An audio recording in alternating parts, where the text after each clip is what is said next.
You are now listening to Can't Feel the Heat, the Coachella Valley Music and Arts Festival unofficial podcast, the #1 Coachella podcast on the internet. Our mission is to explore the complexities of Coachella, covering the news, music, artists, technology, culture, and business of the greatest music festival in the world.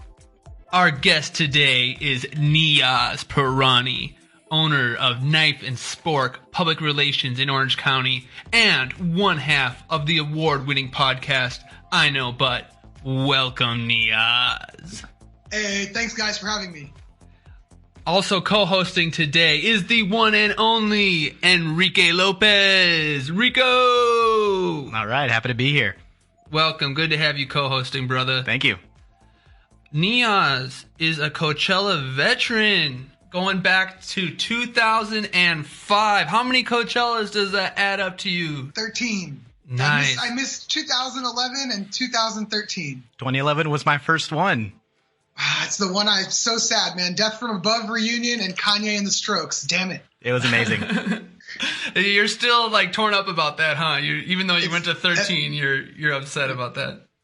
I have regrets. There are few, but I have them. Well, maybe we'll get to regrets later on, but we want to keep it, mostly positive. I'm sure there's a lot of really good things that you can share with us. So it seems like you kind of have a unique perspective on the evolution of Coachella. Would you agree with that? Yeah. There's definitely I was a former journalist, so in the beginning I went as a fan and then I got to cover it. But so some of my journalist friends have went to every Coachella, like 2 people that I can think of. But even from being 2005 till now, definitely seeing the way the festival has evolved. The thing that makes me laugh the most is the Gobi tent, right? Like it used to just be a canvas tent, super hot and very small, and now there's like chandeliers and velvet walls in it. It's just and that's not a bad thing. It's comfortable and it's nice. I love it. And it's way bigger. Those chandeliers are nice. It really classes up the place. Gives it a mood to so many of the sets that go in there now. Yeah, it's got great mood in there. I think that's just the attention to detail at everything at Coachella, right? Any way that they can just make a little bit of an improvement from year to year, they're always rolling something new out. It's so impressive. And that's kind of the thing that I tell the people that, people always say like, oh, the lineup isn't what it used to be. But like, okay, do you want to go to the same festival every year? I want to go there for new music. And I think that that's what Coachella's done. They've simultaneously evolved in their music taste and stayed current and introduced new things. And I think that the thing that people who used to go that are missing out now is the technology involved. The way the main stage looks with that giant wrapping screen, like, if Tool would have played on a screen like that in 2006, it would have been mind-melting. The way that the new Sahara, it's like Paul Tillett went and just built the biggest fucking boombox he could in the middle of the desert, and it's so glorious, that big structure, or the dome, the Antarctic dome with the video.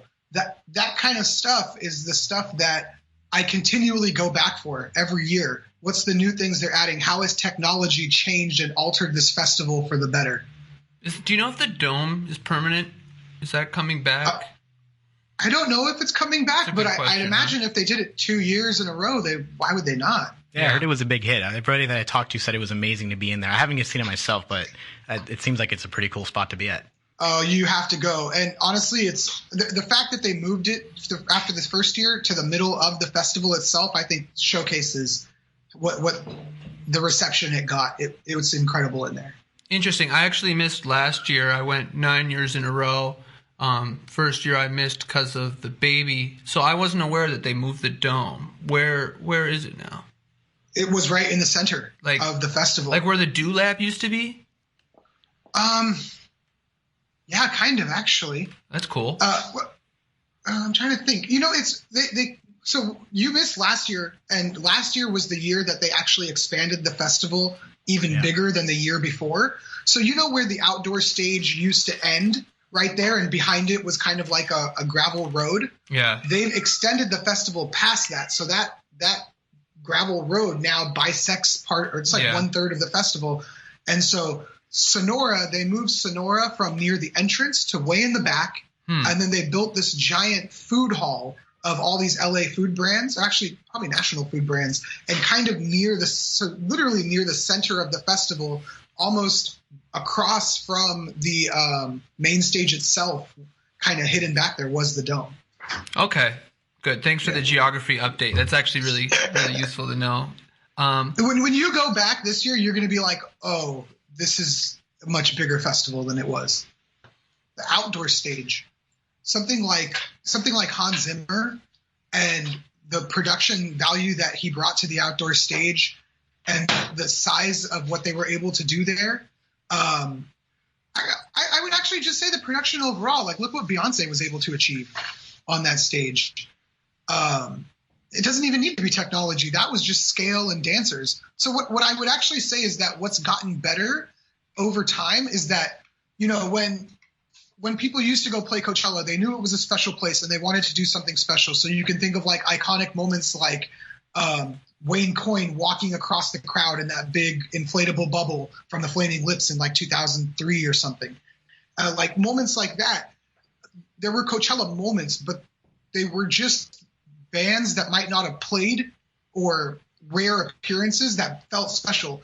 Now you have people coming to that place to make a statement with their performance. And I think that is what's changed and pushed the evolution of the festival more than anything, the artists themselves wanting to make a statement on that platform globally. Yeah, because I feel like a lot of artists, they go and people have so many high expectations about what are they going to do at Coachella or what's their performance going to be like. I think Beyonce was one of those people that like wowed everybody from any part of the world. They're like, whoa, that was an amazing set. You know, didn't matter that she's like this big pop star. Like she was at Coachella and she like killed it. Well, and the thing you have to think about that was amazing with her is that it wasn't like, oh, the videos Beyonce had playing behind her were awe-inspiring or trippy or whatever. It was she had 100 people on stage and created something that's never been done there. You know, I think that's what I'm looking forward to this year is what is Childish Gambino going to create? Even Ariana Grande, like I'm not the hugest Ariana Grande fan, no offense to her music, but I'm excited to see what she'll bring out there, especially being the first pop headliner to play after Beyonce. You have to make a statement of your own. And Tame Impala, their show got stopped this year at the Desert Days Festival was the last time they were going to play in California. And that's also out in like Lake Paris near the Indio grounds. And their show got interrupted by a thunderstorm like 2 songs in. So whatever they might have had planned for that got stopped. This will be the first time California gets to see Tame Impala again. And on this big scale, I can't wait to see what they have in store. Awesome. Yeah, they've got some new music coming out, right? Maybe we'll get a single from them or something like that. Maybe not the full album, but what do you think about them releasing new music? Do you have any insights on what Tame Impala is up to? I was reading a little bit about that, and Kevin Parker just said basically, like, I'm recording, like, this is the year for new sounds. I'm making new music, but didn't commit to anything being out before Coachella. So it would be nice to hear. I mean, I can't imagine you'd book them for the headlining spot of Coachella if they're only going to play old stuff. If for people who don't know Kevin Parker and Tame Impala, do you want to fill in people so they're a little bit more enlightened? I mean, it's not everyone's cup of tea, but you know, most people are going to know Tame Impala. But you know, if you're a EDM fan, you maybe never heard of them. So Tame Impala is, I'll use the same explanation most everybody writes first, is Tame Impala is a psychedelic rock band from Australia. The last time they played Coachella was they technically opened for fellow Australians AC/DC right before them on the main stage when they were touring on their last album called Currents. It's really good. They create like very like soundscape type music that starts in one place, opens up, and is very atmospheric and dreamy. And they pair it live with lasers and a very amazing video show. And they're very much about the presentation of everything. And in the same way that Nine Inch Nails is mostly Trent Reznor doing his thing and then extending it to a live band, Kevin Parker, the guy behind Tame Impala, is kind of the same way. Oh, you described that very well. Would you agree, Rico? Yeah, no, I love their sounds. The psychedelic rock is really good. I actually saw them in, I believe it was 2012 or 2013, I forget, but it was like Pretty Lights, then Tame Impala, and then it was, I believe, Wu-Tang Clan. It was a crazy outdoor stage. Yeah, what year was that? It was 2013. 2013, exactly. And then went from that to Chili Peppers. That was an amazing, like 4 in a row. That was just ridiculous. It was so much fun. But Tame Impala was definitely a highlight of that year. I love their sound. It's a great sound. And if you like, the thing is like they make a lot of stuff that sounds kind of like you're floating, but also for people who are like, oh, there's no rock at Coachella, like we have a rock band headlining Coachella. There's a rock band headlining Coachella. And I think that got lost in the lineup announcement when people are saying rock is dead. I don't know if they just don't know Tame Impala or they don't consider them rock, but there's a legit rock band headlining Coachella. And the song Elephant is the song that's kind of like the stompy rocker of their set. So if you don't know the song, check it out because it rips. It's a great song. It's a great song, yep. Okay, so some other musical highlights for you. What else are you looking forward to this year? I'm looking forward most to a set from this guy. He's like an 18-year-old dude from England. His name is Yellow Days, and he makes music that sounds it's kind of like retro indie soul guitar rock, just to smash a bunch of words together. But like it just sounds like a dude singing from the depths of his soul in an era that he doesn't belong in. And it's just like it's I don't know, man. It just sounds. He has a song called "Gap in the Clouds," which I say it's like the sound of my own soul. It's such an amazing song. And so like if you like kind of like I don't want to say like George Ezra because he's more upbeat, but kind of that one dude with the guitar thing. That's the dude. So if I go see Yellow Days, it's literally just one dude with a guitar, or is he? Yeah. Okay, he doesn't. Does he have backing tracks then? I'm not sure. Definitely he has like some bass and stuff. So he probably is like maybe clicking stuff on a computer and playing it, or maybe he tours with the band now. But from the things that I've seen, it's literally just him and this guitar. But what makes him so distinctive is his voice. It's this like smoky, slow croon that just is like it smolders, man. It's so good. Have you seen it before? Haven't. When he was going to play in Santa Ana at my favorite venue, the Observatory, and the tickets were $15, and they all sold out so fast, and then they ended up like reselling for $75 on StubHub, and I was like, I'm gonna wait. And so luckily, I get him in my favorite place in the world, so I'm cool. How's that venue in Santa Ana? Because I know they do some local Coachella gigs there, if I'm correct. So I think someone, the Observatory, I don't think they do. Okay. I think they actually just got bought by Live Nation. But Observatory is my favorite venue. It used to be called the Galaxy Theater back in the day, and it's just it's like a maybe 500 to 1,000. It's probably like 500 to 1,000 person capacity. I know that sounds like a double, but it's a small space is what I'm trying to say. But you get good bands, like you'll get bands on their come up. You'll get like old veterans, and then sometimes you'll get crazy stuff there. Like in the last year, Travis Scott, LCD Sound System. I'm trying to think. I just saw Parquet Courts there. Minus the Bear played on their last tour. So there's a lot of good stuff that comes there. It's kind of like our best LA venue that gets all of the best shows from all the LA venues in this one place. Okay, cool. Have you been there? Yeah, I've actually been there. I actually saw Bone Thugs and Harmony there. It was amazing. See what I mean? It was amazing. It was a really good show, and it's a great venue, great acoustics. Did they play Crossroads? They did. Yeah, everybody loved it, obviously, but it was great. I had a lot of fun. I mean, a lot of thugged out people there, but it was a lot of fun. That's actually another act that a lot of people are interested in this year. Who I saw first at Observatory was Billie Eilish. She's kind of like the pop rock prodigy that's coming up right now. She's like 14, right? She's something 17, like that. 17. Right okay. But she, you know what? She plays a lot of kind of slower, moodier stuff, and then she has just some like stompy stuff. When we saw her at the Observatory, she was just singing the beginning of Drake's Hotline Bling, and then she kind of turned it into her own song. And she can sing, man, and she throws a good set. She's very energetic, and that's one that she's on, like on the second line. She's on the first line, I guess, under the headliners. People should definitely go check her out too. Oh man, can you imagine what it'd be like to be 17, be on the second line of Coachella right next to, who's she next to? Yeah, she's on and the radio. Solange. She's on the radio. I mean, I hear her songs on the radio. She's really popular right now. Niyaz, do you listen to the radio? No. I didn't think so. Dave Grohl, he had like some quote talking about it. He's like, my kids listen to Billie Eilish, and I can see that what's happening with her right now is the same thing that happened to Nirvana in the 90s. That's the quote that's been flying around. What do you think he means by that? I think he's saying that like 50% of all new users of guitars are women. And so I'm not saying that I don't think she plays guitar on most of her songs, but she's definitively rock and roll, I would say. And I think that the future is female and also the future is rock and roll. We'll see rock and roll return to Coachella in the next 5 years.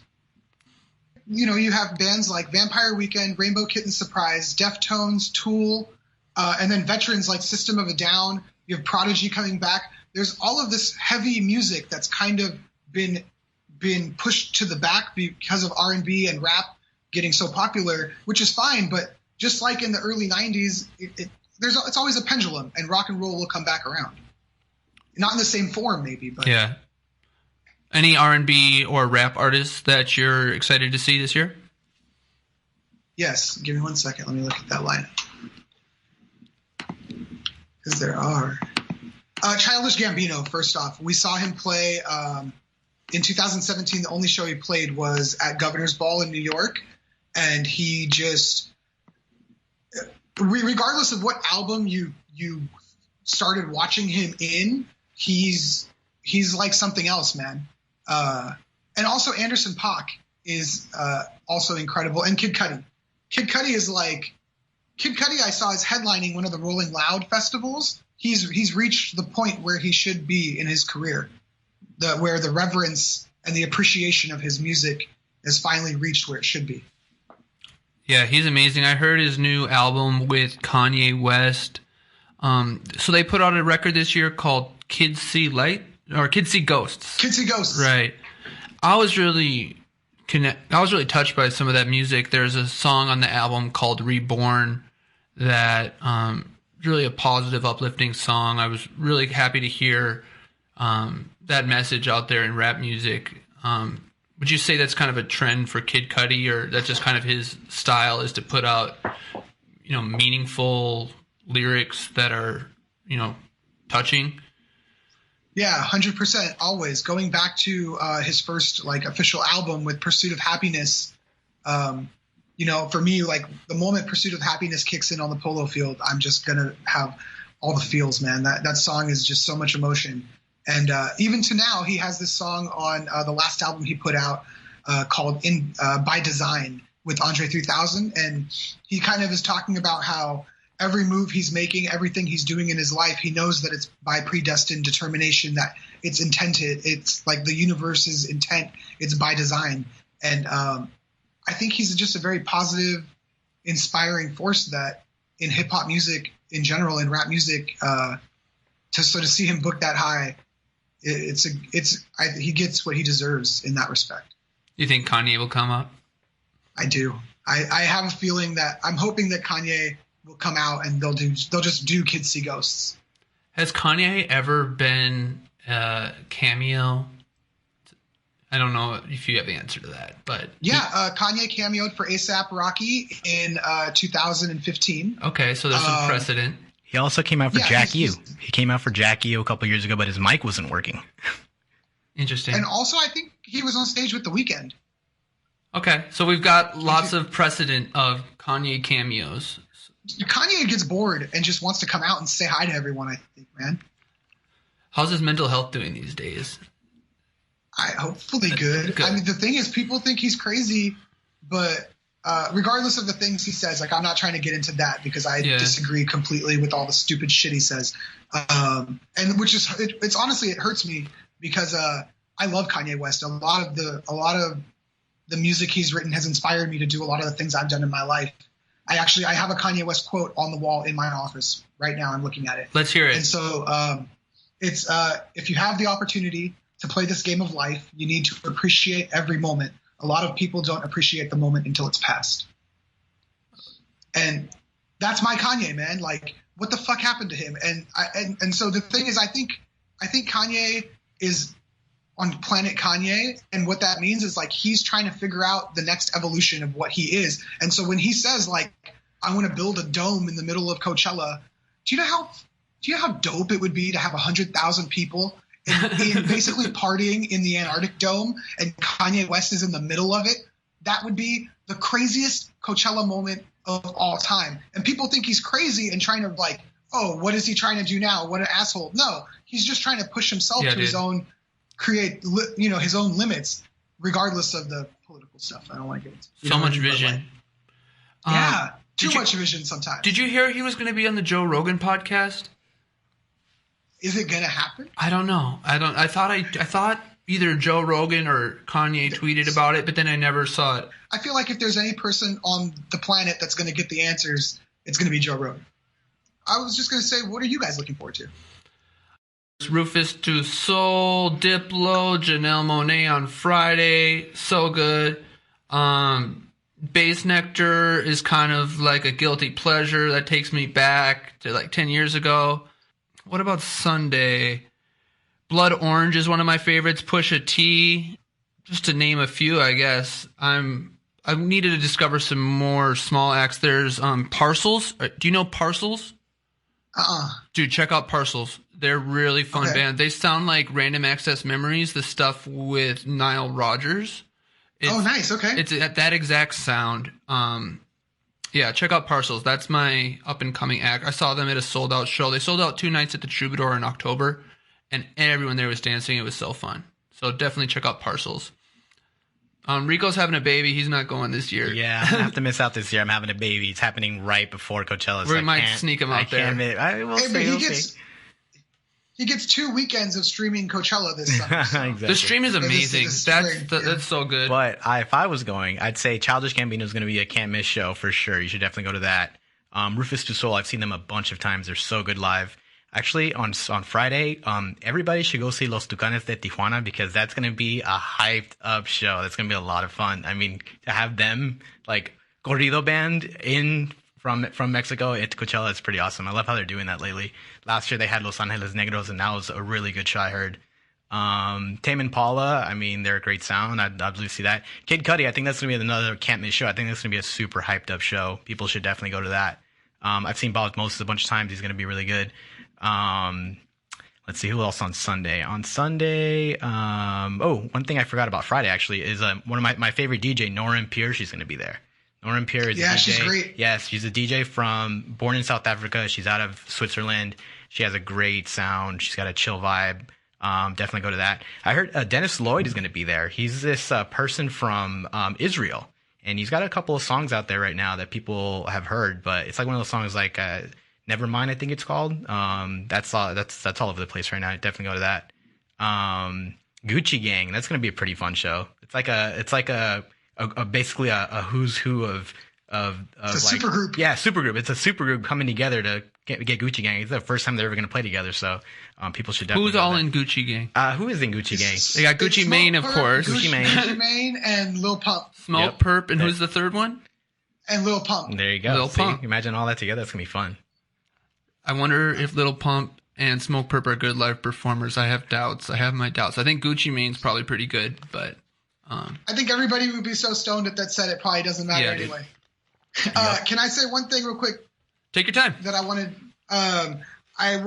We were talking about our Coachella regrets in the beginning, and so I wanted to say that overall, my 3 favorite performances of all the Coachellas I've been to: Prince is number 1, Lady Gaga, who I'm not even a fan of until that moment, was number 2, and Paul McCartney is number 3.